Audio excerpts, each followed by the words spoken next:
Well, some of us are already seeing some of that rain, but before we get to that, we are still seeing Storm Prediction Center's outlook of that 1 out of 5 risk for a good portion of the region, extending from Poplar Bluff just south there of Mount Vernon. And already seeing some activity on radar, most of us staying dry though, but we've even got an active warning on the board. So a cell's kind of setting up over there in SEMO over Ripley County. We've got that severe thunderstorm warning in place, and it goes until 7 o'clock. It's a very slow moving storm despite, look at all of this energy. So it's loud as it's moving through.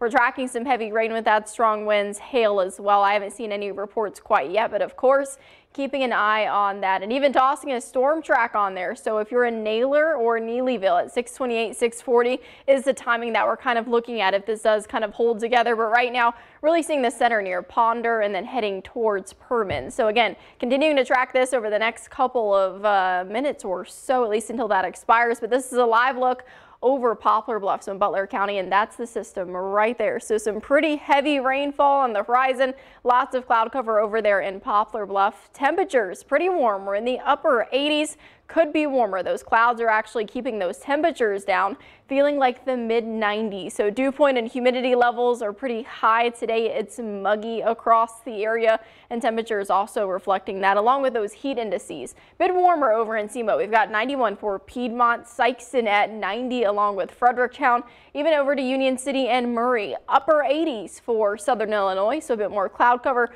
Carbondale and Harrisburg at 88. Heat indices, though, even 10 degrees warmer than what we're seeing as far as temperatures go, feeling like 99 in Carbondale and Harrisburg, along with Sikeston there in Union City again. So heat indices are staying with us at least over the next couple of days. Even if those temperatures are settling into the upper 80s, low 90s, don't let your guard down because it's going to feel like we're close to the triple digits. On top of tracking that heat, of course, we've got the chances for some storms staying with us into this evening and even into the end of the work week and into the weekend. Friday, I think, will be our best chance of seeing some more widespread rain, but maybe even a few strong storms set up along the front end of that. Right now, though, we're tracking at least a little bit of cloud cover, and we're staying fairly quiet, minus a couple of those pop-up isolated storms this evening.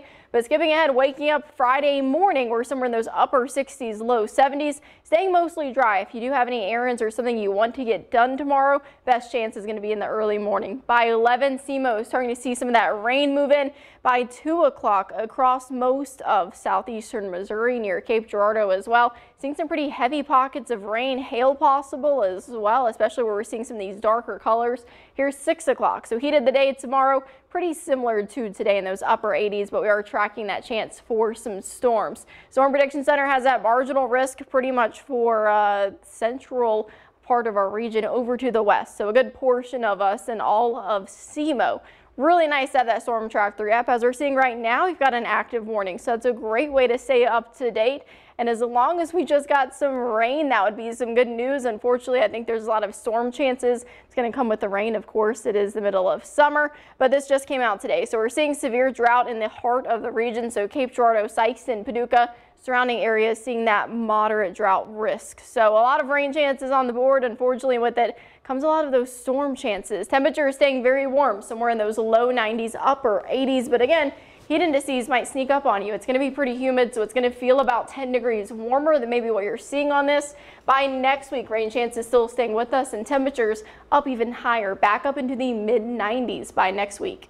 Yeah, so some dangerous heat out there. Very much. All right. Thank you, Katie.